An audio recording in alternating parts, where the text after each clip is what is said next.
Mga kapuso, kumustahin po natin ang magiging lagay ng panahon ngayong unang araw ng Setyembre at sa mga susunod pang mga araw. Makakaparehan po natin live ngayong umaga si Ms. Veronica Torres, Weather Specialist mula sa Pag-asa. Ms. Veronica, good morning po.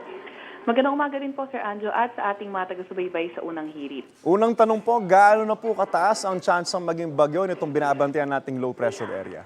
Itong low pressure area nga na minomonitor natin na nasa 695 kilometers east ng Daet Camarines Norte ay mababa pa rin naman ang tsansa na maging isang ganap na bagyo in the next 24 to 48 hours.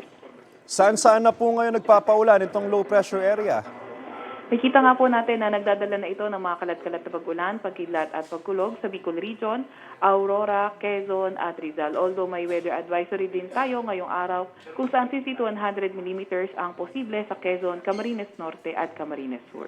Ms. Veronica, ito po, marami po ang nagulat sa biglaang pagbaha sa ilang bahagi ng Metro Manila, lalo na po dito sa Quezon City nitong nakaraang Sabado. Record-breaking nga ba ang ulan noong araw na yon? Opo, so actually, ang na-record natin sa ating Science Garden na synoptic station, umabot around 90 millimeters of rain.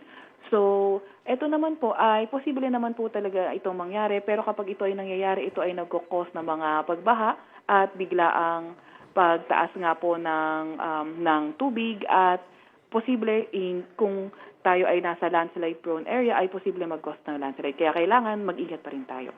May nagsasabi po na ito raw po ay cloudburst. Tama po ba? Tsaka pwede po bang pakipaliwanag kung ano po itong cloudburst? Opo, so yung cloudburst ito ay isang sudden at malakas na mga pag-ulan, mga localized na pag-ulan na during thunderstorm event. So posible itong mangyari. So usually nagdadala rin naman ito ng mga pagbaha. Posible rin itong magdala ng mga pagguho ng lupa sa mga landslide prone areas. Unang araw po ng Setyembre, magiging maulan po ba ang linggong ito, Ms. Veronica? Nakikita nga po natin base sa ating extended na weather outlook na posible pa rin naman pong maging maulan in the next few days dito sa may Metro Manila. Although tayo ay i-update natin itong extended weather outlook natin 8 a.m. today. May namamataan po ba kayong cloud cluster na maaaring maging sama ng panahon sa mga susunod na araw? Po. So ngayon naman po ay maliban sa low pressure area na ating minomonitor sa may east ng Daet Camarines Norte, wala naman na tayo ibang namomonitor na low pressure area man o bagyo sa loob or malapit sa PAR. Ganun pa man, ay meron pa rin tayong binabantayang southwest monsoon, kaya kailangan pa rin tayong mag-antabay sa mga update ng Pag-asa.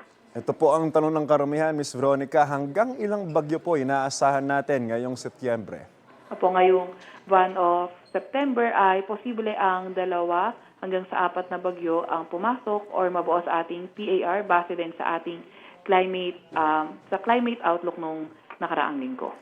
Maraming salamat at magandang umaga po, Ms. Veronica Torres, Weather Specialist mula sa Pag-asa. Ingat po kayo. Thank you po. Ingat din po. Kapuso, huwag magpapahuli sa latest news and updates. Maging una ka sa balita at mag-subscribe sa YouTube channel ng GMA Integrated News.